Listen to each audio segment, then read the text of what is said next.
নমস্কার দর্শক বন্ধুরা, ইমেজ বেঙ্গল হেলথ কেয়ার অনুষ্ঠানে আপনাদের সকলকে স্বাগত। আজকে একটা অন্যরকম ব্যাপার নিয়ে আপনাদের সঙ্গে আলোচনা করব। সেটি হচ্ছে যে ঘাম। হ্যাঁ, আমাদের ঘাম তো প্রত্যেকেরই হয়। গ্রীষ্মকালে ঘাম হবে, এটাই তো স্বাভাবিক। এখন যেভাবে তাপমাত্রা বাড়তে চলেছে, আমাদের ঘাম কম বেশি প্রায় ধরে নিন সেপ্টেম্বর অক্টোবর মাস পর্যন্ত হয়েই থাকে।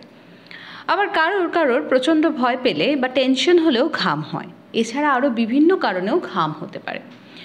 ঘামের অনেকগুলো নির্দিষ্ট কারণ রয়েছে, কিন্তু স্বাভাবিক অবস্থায় যদি কারোর অতিরিক্ত ঘাম হয় তাহলে সেটা কি অস্বাভাবিক নয়?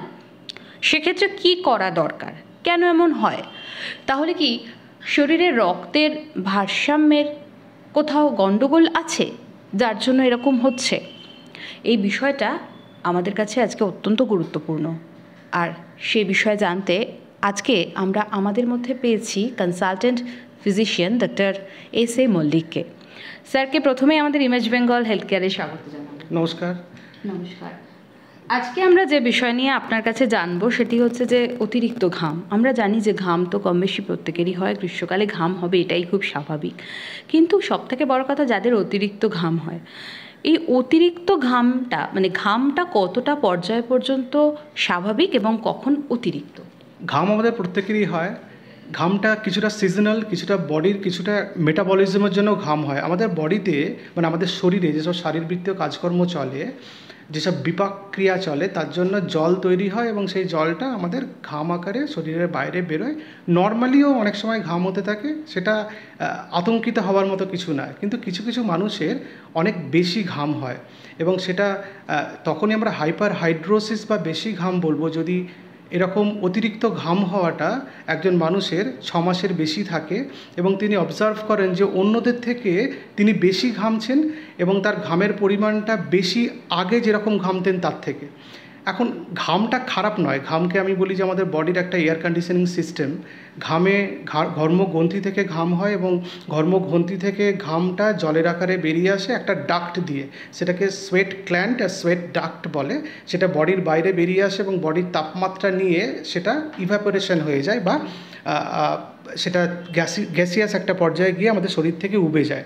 এখন এই যে ঘামটা বেরোয়, এর কিন্তু কোনো গন্ধ নেই, এটা অর্ডারলেস। এখন যদি আমাদের বডির সারফেসে, আমাদের স্কিনে যেসব ব্যাকটেরিয়া আছে তার সঙ্গে এই ঘামের কোনো যদি রিয়াকশান হয়, তাহলে কিছু কেমিক্যাল তৈরি হয়, তার জন্য ঘামে এরকম গন্ধ হয়। দু ধরনের ঘর্মগ্রন্থি আছে আমাদের শরীরে, একটা হচ্ছে এক্রাইন আর একটা অ্যাপোক্রাইন। এক্রাইন যেসব এই যে ঘর্মগ্রন্থির কথা বললাম, যেখান থেকে শরীরে জল বেরিয়ে এলো, টেম্পারেচার কন্ট্রোল হচ্ছে, নর্মালি ঘাম বেরোচ্ছে, এটা এক্রাইন গ্ল্যান্ড। আমাদের বেশিরভাগ গ্ল্যান্ডে এক্রাইন। আর যেই সব জায়গায় শরীরের বেশি চুল থাকে বা হেয়ারি যেসব জায়গা, আমাদের আর্মপিট হতে পারে, পিউবিক এরিয়া, সেই জায়গায় অ্যাপোক্রিন বলে এই ঘর্মগ্রন্থি থাকে এবং সেখানে বেশি ব্যাকটেরিয়া থাকার জন্য ঘামের দুর্গন্ধ সেখানে অনেক বেশি পরিমাণে হয়।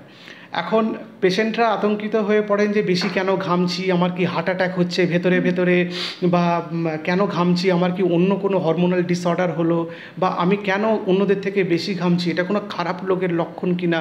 বেশিরভাগ ক্ষেত্রেই বেশি ঘামাটা কোনো খারাপ রোগের লক্ষণ নয়। তবে হাইপার হাইড্রোসিস, এই যে বেশি পরিমাণে ঘামাটা, এটা যদি আপনি ক্যাটেগরাইজড করেন তাহলে দুটো ভাগে ভাগ করতে পারেন।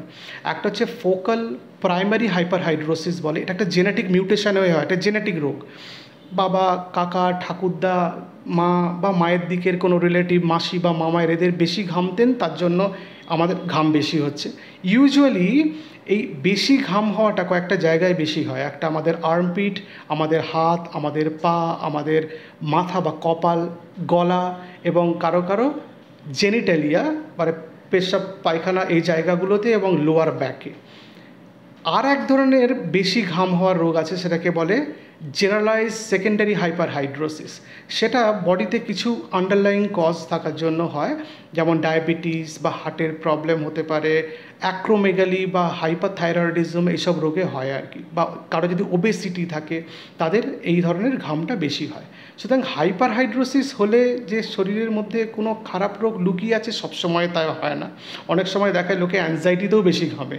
তো তা অ্যাংজাইটিটা তো আর কোনো শরীরে মারাত্মক কোনো খারাপ রোগ না, এটা একটা আমাদের মানসিক স্বাস্থ্যের রোগ। সেটা চিকিৎসা করতে হবে, তার প্রয়োজন মতো সেটার ব্যবস্থা করতে হবে।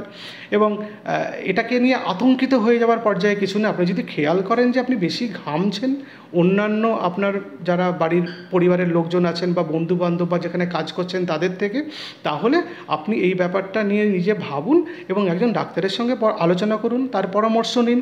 নিশ্চয়ই তিনি এটার একটা নিদান আপনাকে দিতে পারবেন।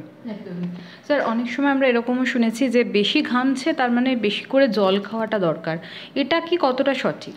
হ্যাঁ, শরীর থেকে যে পরিমাণ জল আমার নষ্ট হয় সে পরিমাণ জল আমাদের খেতে হয়। আমাদের একটা ইনসেন্সিবল ওয়াটার লস বলে কথা আছে, মানে আমাদের যদি বডি থেকে যে জলটা সারাদিনে বেরোয়, আমাদের 10 ml পার কেজি পার বডি ওয়েটে এই জলটা বেরোয় আর কি। মানে কারো যদি 50 কেজি বডি ওয়েট হয়, নর্মালি তার 500 থেকে 600 ml ঘাম হয়। এবার যারা হাইপারহাইড্রোসিস হয়, হয়তো 1 থেকে 1.5 লিটার জল শরীরে এক্সট্রা বেরিয়ে যাচ্ছে। তো যে পরিমাণ জল বেরিয়ে যাচ্ছে বডি সিগন্যাল দেবে তাকে, তার তেষ্টা পাবে, তার স্কিন রাফ হয়ে যাবে, তার কনস্টিপেশন হবে, তার শরীর খারাপ লাগবে, তার প্যালপিটেশন হতে পারে, কারো কারো দাঁড়ালে বসা থেকে উঠে দাঁড়ালে মাথা ঘুরতে পারে বা ডিজিনেস হতে পারে। তখন বেশি করে জল খেতে হবে, তিনি দেখবেন জল খেলে বেটার ফিল করছেন। এটা খুব কমন একটা ফিজিওলজিক্যাল রেসপন্স, যে বডি থেকে যে জল বেরিয়ে যাচ্ছে সেটা জলটা বাইরে থেকে আমাকে নিতে হবে এবং তার পেশেন্টকে জল খেতে হবে যারা বেশি ঘামছেন। এবং জল খেলে তিনি ভালো থাকবেন এবং জল খেলে যে পরিমাণ জল লস হচ্ছে শরীর থেকে সেটা ফুলফিলড হবে এবং তার বিপাকতন্ত্র অন্যান্য কাজকর্ম শরীরে ব্যাহত হবে না। সুতরাং বেশি যারা ঘামবেন তারা জল খাবেন, এটাই স্বাভাবিক। স্যার, আরেকটা বিষয় যে আপনার কাছে তো বিভিন্ন অসুখ নিয়ে মানুষ আসেন, আপনারা সাধারণত কোন কোন অসুখের সিমটম হিসেবে এই ঘামকে পেয়ে থাকেন? আমরা কিছু আন্ডারলাইং কজ থাকে যেগুলো অসুখ, মানে আপনি যদি ওবেসিটিকে একটা অসুখ বলেন, মানে আমি পার্সোনালি বলি ওবেসিটি বা মোটা হয়ে যাওয়াটা একটা অসুখের মধ্যে পড়ে। তো ওবেসিটিতে বেশি ঘাম হয়। অ্যাক্রোমেগালি, হাইপারথাইরয়েডিজম বলে দুটো হরমোনাল ডিজিজ আছে যাতে বেশ লোকে বেশি ঘামতে থাকেন এবং সেটা খুব ইম্পর্ট্যান্ট এবং সেটা চিকিৎসা করার প্রয়োজন আছে। ডায়াবেটিস এবং হাইপারটেনশন, মানে ডায়াবেটিস এবং যারা ব্লাড প্রেশার প্রবলেম আছে তারা বেশি ঘামেন, এটা একটা ইম্পর্ট্যান্ট জিনিস এবং সেটা চিকিৎসা করতে হয়। কিছু কিছু কার্ডিয়াক প্রবলেমেও লোকে বেশি করে ঘামতে থাকে। অতিরিক্ত ঘাম এই সমস্যা থেকে একদম স্থায়ীভাবে মুক্তি মিলবে কিভাবে? অনেকগুলো মেথড আছে। তো স্থায়ীভাবে মুক্তি পাওয়ার জন্য মানে কিছু কিছু স্থায়ী ব্যাপার কিছু দিনের জন্য স্থায়ী হয়, যেমন সেটা আয়োন্টোফোরেসিস বলে একটা মেথড আছে, তারপরে মাইক্রোওয়েভ থেরাপি আছে, বোটক্স থেরাপি আছে। এগুলোতে কিছু দিনের জন্য মুক্তি পাওয়া যায়, কিন্তু এগুলো আবার রিপিট করতে হয়।